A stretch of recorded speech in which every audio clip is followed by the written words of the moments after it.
I'm so excited for you guys to be here today. Thank y'all for joining Gravetop Church. We are starting a new series called Making It Right. And this whole month, we're going to be discussing different ideas that involve reconciliation, forgiveness, things along that nature. And today specifically, we're going to be talking about how could they? And the theme for today's message is really going to be that of the heart of forgiveness. And forgiveness is one of those absolutes when it comes to Jesus' commandments. Jesus commands us to live out forgiveness in our lives as Christians. In fact, he says in order to be forgiven, the only stipulation to it is that we forgive others. And it can feel simple when times are peaceful. When we don't have any problems or any discouraging people around, it feels simple when it comes to the aspect of forgiveness. Someone cuts you off. Jesus, I remember what you said. I forgive you. And maybe you did something else before you forgave them after they cut you off. But you ended with the conclusion of forgiveness. You have forgiveness at your heart. But it feels a lot more complicated, a deeper burden to carry when you're going through the trials that involve people close to you, people that you work with, people in your family. See, it's one thing to forgive when it seems like, oh, it's just a misunderstanding. You know, I can be reasonable. But it's another level when the people that you're supposed to forgive feel justified in the harm that they've committed against you. It's different. It's different when they are not sorry about it. Y'all feel what I'm saying? That's a different level of forgiveness. And today we're going to examine the story of the prodigal son to learn more about forgiveness. And the prodigal son is usually spoken of with us, the perspective of us being the prodigal. We went astray, we lost ourselves in the world, but we are coming back to the arms of the Heavenly Father, and we're the prodigal son. Today, though, we'll be looking from the perspectives of the dad and the brother that stayed, in the moment when they had to be reconciled with the prodigal son, and how their level of forgiveness can be an example for us. And we're going to talk about your feelings being valid even when you choose to forgive, and about how you can inevitably trap yourself with that person you're struggling to forgive in your head when you don't forgive. And at the end, we're going to talk about how forgiveness can be this little secret to happiness in our lives. It's important for us to talk about this topic of forgiveness and unforgiveness because of how big of a stumbling block it can be in our lives, not only to our faith, but even in the day-to-day lives. And it will hinder your ability to be happy and even your ability to succeed in other areas of life. We all need to clearly understand the power and simplicity of forgiveness as it relates to our hearts, to our souls, and to our practical living. So, to get us started, our first point is understanding, I didn't deserve this. Look at someone next to you and say, I didn't deserve this. Maybe the worship team is looking at someone next to them that had a stone cold face as they were singing their heart out. John and Jake are looking at someone next to them and say, I didn't deserve that.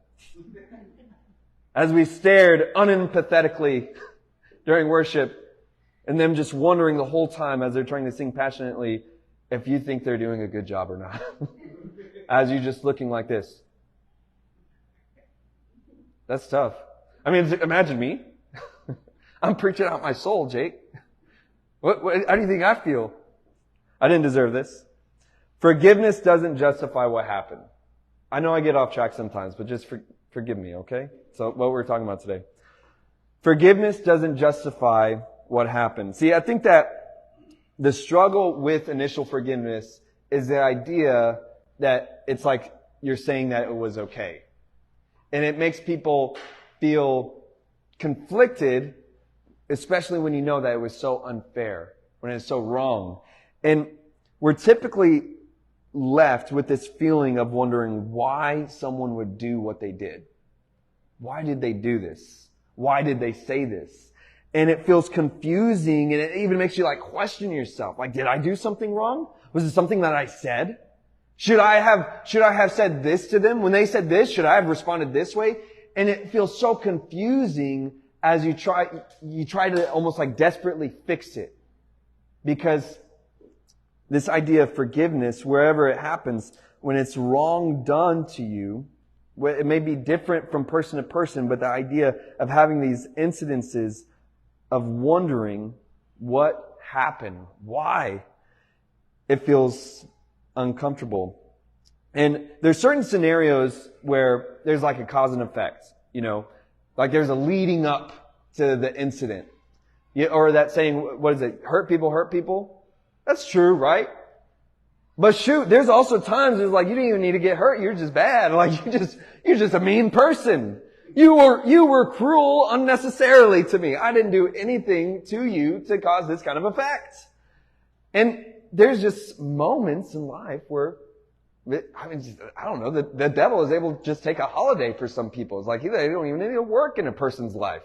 The devil's like, well, they got it all on their own. I guess I'll just move on.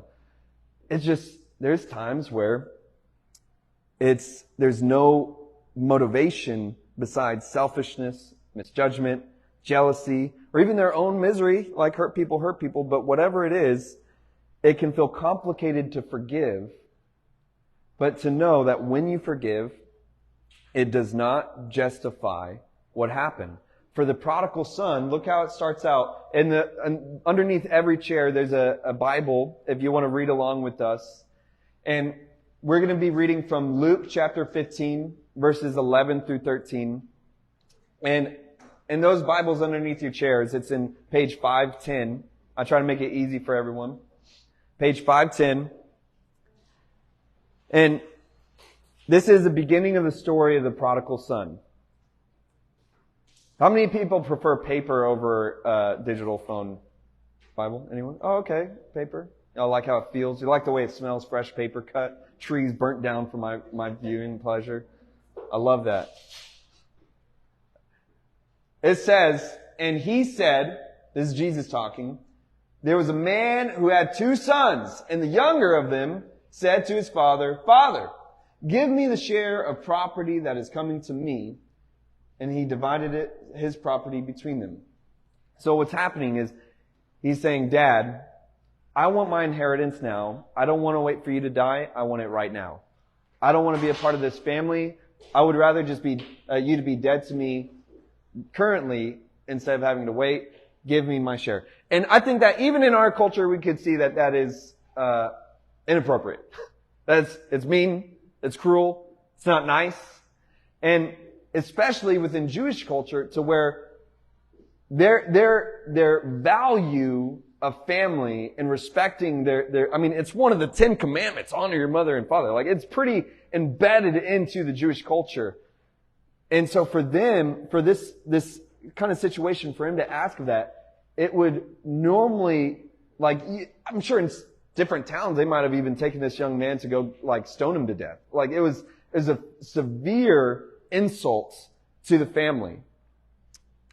And it goes on to say, not many days later, the younger son gathered all he had and took a journey into the far country, and there he squandered his property in reckless living. And it will say different things according to your translation. But this idea that he just, literally, the scripture is saying this, in this scenario, that he just spends it on wild living, partying. The Bible, and in certain translations, it says prostitutes. So he's just living it up, okay? Indulging in every kind of pleasure that he can think of. And he squanders it. And in this scenario, the only thing that is motivating the son to act that we're given is pure selfishness and greed. And he disregards how it will make his family feel. And he is blunt and almost intentionally cruel as he uses this sense of entitlement as an excuse to justify his feeling of being right to say and do the things that he's doing. He has no regard to his dad, has no regard to his brother. He has no regard to this situation. And the father doesn't have to look back to understand this scenario, for us to empathize. What kind of situation is, where did I go wrong?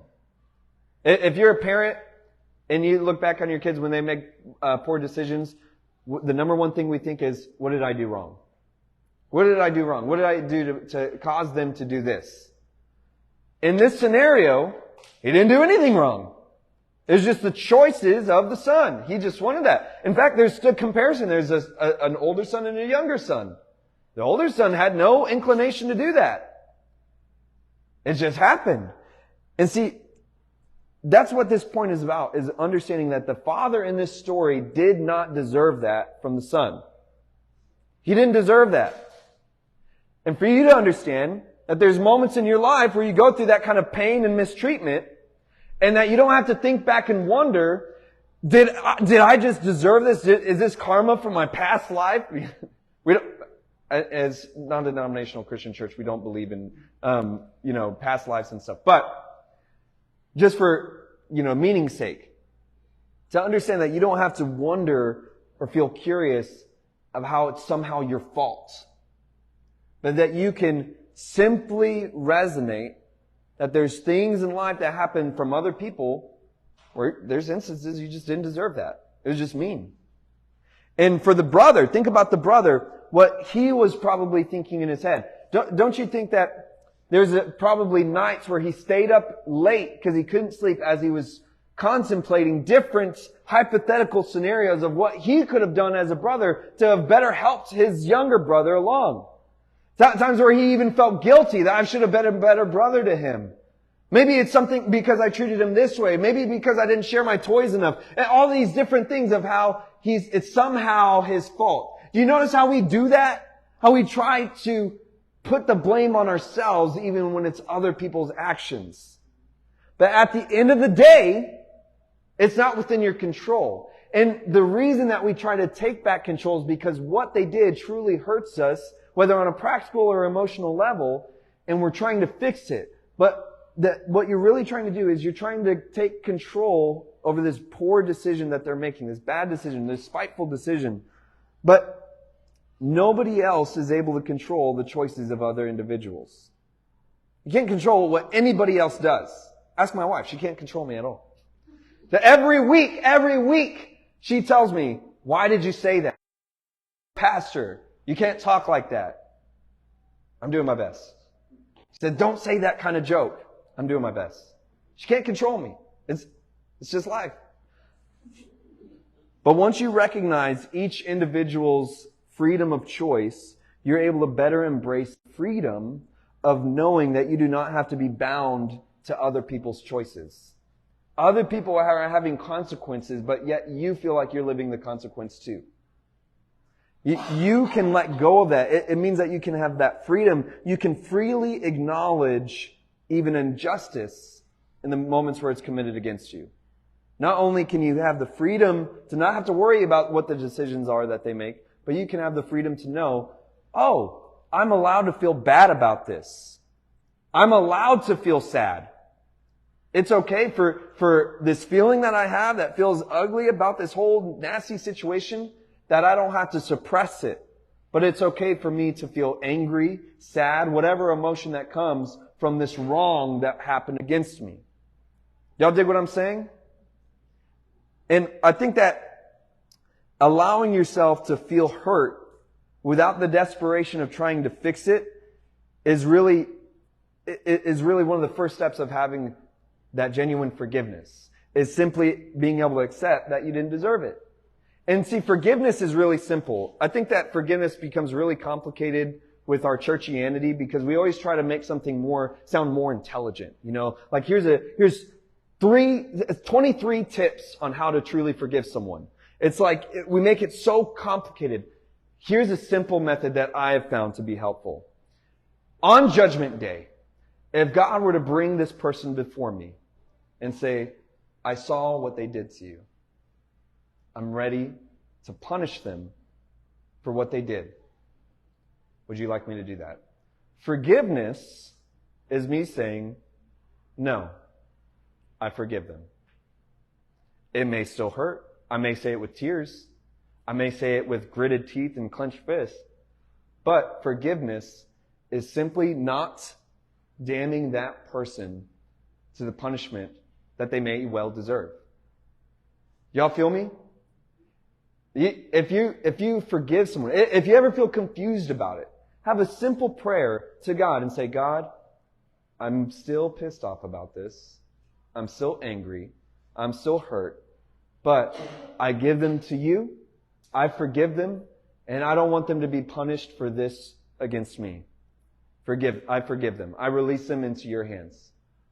You still will feel emotional about it. But that is as simple as forgiveness gets. I think what we're trying to describe as far as the after feelings is the healing and closure, which is separate from forgiveness. Forgiveness is that doorway, but the healing and closure is everything on the inside of that door. Y'all feel me? But you don't have to keep racking your brain about whether or not you've correctly forgiven someone. You can still have feelings and be a human being as you practically forgive. Y'all dig that? Now, that helps us to move on to the rest of this message, which is, I feel trapped. Bitterness traps you with the person that you can't forgive. It traps you. When you live in the state of unforgiveness, you take that person everywhere you go. And they become the first person that you think about in the morning. They become the person that's with you in your head throughout the day. And on top of that, you become easily triggered by anything that is connected or references them in your life.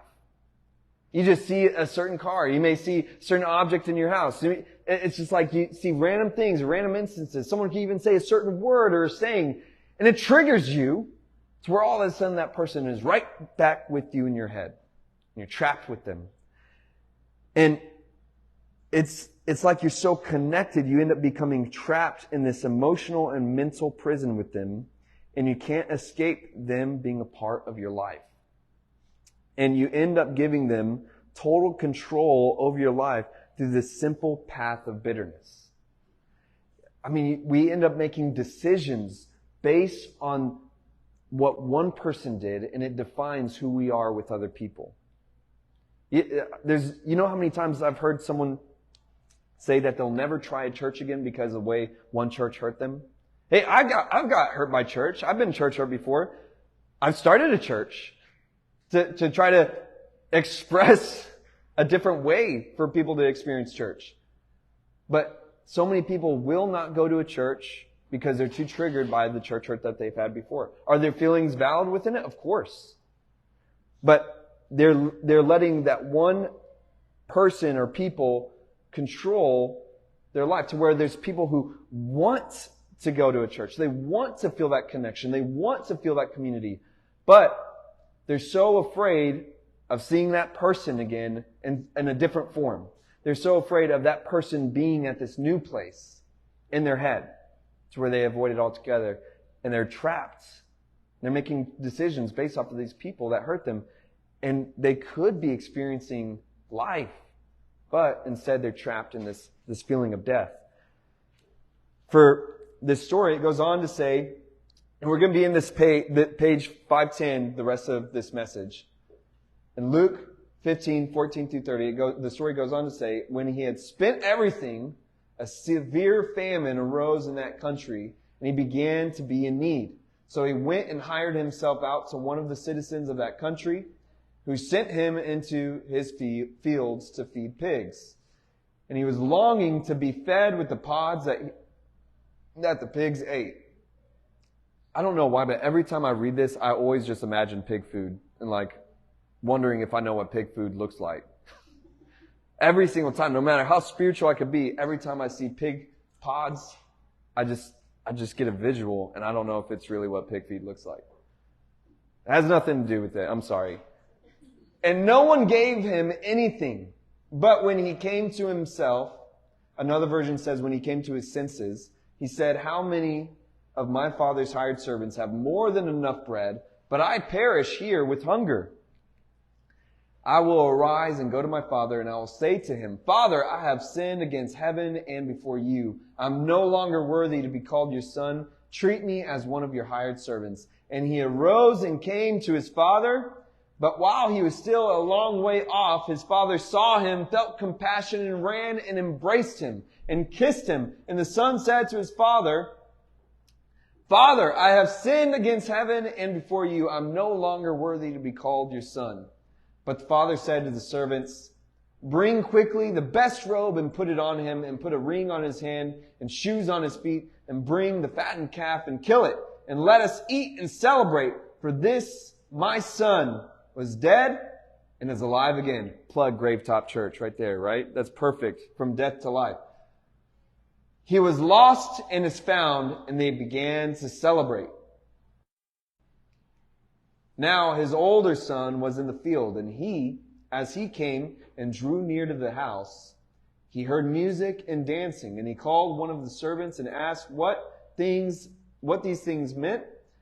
And he said to him, your brother has come, and your father has killed the fattened calf, because he has received him back safe and sound.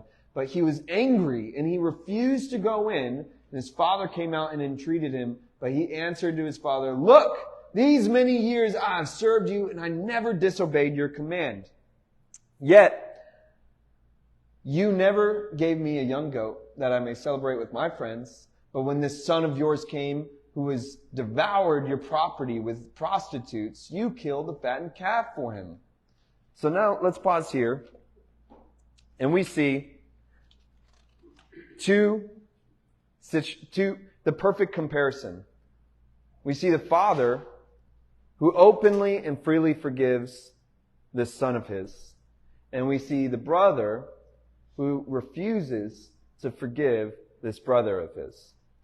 It's a perfect comparison because the dad, in his forgiveness, is literally feeling gladness of heart, joy, celebration. He's throwing a huge party, and he is completely enjoying this moment in his life. He's happy. The other son, on the other hand, the brother, he's isolated himself and refuses to celebrate. He cannot be glad because he has not yet forgiven the brother. In the same way, that is what it's like when we forgive and when we refuse to forgive. Think about the responses of your heart in the different situations when you let bitterness guide your decisions. Is it not the same response to where you isolate yourself, push people away, and you cannot even find it within yourself to be happy? It's like there's this wedge from you and joy, and this person is right in the middle. And you just cannot cross over. You're just hitting this wall. And it's really the thing that's in the way is bitterness. Meanwhile, this dad that lets it go is having the most fulfilling experience of his life as his forgiveness led to reconciliation. And he seizes this opportunity of forgiveness, and it gives birth to so much joy and so much happiness in his life. Think about the tears from the father of how happy he is to experience this forgiveness, to where all the years where it seems as though he forgave him a long time ago. Y'all dig what I'm saying? And he's able to experience this true moment of joy, and forgiveness was the doorway to that. Now let me make one thing clear, okay? Forgiveness is not always reconciliation. You do not always have to let these people back into your homes and your lives. In this story, it works out and it's beautiful. For your own story, it's a case-by-case basis, okay? You don't need to be calling your ex up after here and saying, church really spoke to me today. I want you back in my life. I know what you did, but I learned that I need to forgive you. Come back. No, that's not what I'm saying. That's between you, God, and whatever. But we can forgive and still move forward. Forgiveness is that way that we're able to have happiness. And if we don't, we will continue to disregard beautiful opportunities and meaningful relationships. You know how many people have refused to have another relationship after a really toxic relationship? And even though it's a deep yearning desire of theirs, they they hold themselves back because of that bitterness. They're angry at people they haven't even met because of this one person's actions. Y'all feel me? Now, that leads us into our last point, which is, I can be happy. Forgiveness produces freedom and joy. See, forgiveness, it's through forgiveness that you can live life for the present and for the future. You're not living in the state of the past. And what I've found in the moments of my life and different people I've counseled is that when we do not forgive, we're totally living in the past. We cannot see to the future because everything that we do is based on this past moment. Now, look, the past does define us in different character traits and in our ability to trust others and the way that we treat others. Our past matters, yes, but it's different when you try to live there. Y'all feel me? It's forgiveness that makes this pathway for you to be able to live in the future, for you to be able to embrace the present. It lifts that burden from your heart. And it releases you from that control that we talked about earlier. It's that weight that you're carrying on your shoulders of wanting to control that person. Wanting to control that person, even if it is with good intentions. Many times we have good intentions of wishing that we could control another person's actions. But regardless if it's good intentions and wanting that their life to be better, or the sense of control is like, I want them to beg for forgiveness on their knees. Whichever control it is, it's a burden on your shoulders that hinders you from being able to be happy. You're able to release that control, and you're also able to release the overwhelming weight of letting other people's actions control how you celebrate your life, how you live your life. For the last scripture I want to share, the story ends with, and the father said to him, Son, you are always with me, and all that is mine is yours. It was fitting to celebrate and be glad, for this your brother was dead and now is alive. He was lost and is found. And what this speaks to me is how this brother was blinded by his bitterness. Think about how the father is telling him that what he is talking about in this moment has always been within his grasp. That everything, the father's saying, Son, you have everything that is mine. I fully appreciate who you are, and what you are has nothing to do with who your brother is. You see how his bitterness literally controlled his identity? It seems as though the brother even had this idea that he didn't want to ask his dad of anything because of how his brother asked too much of his dad.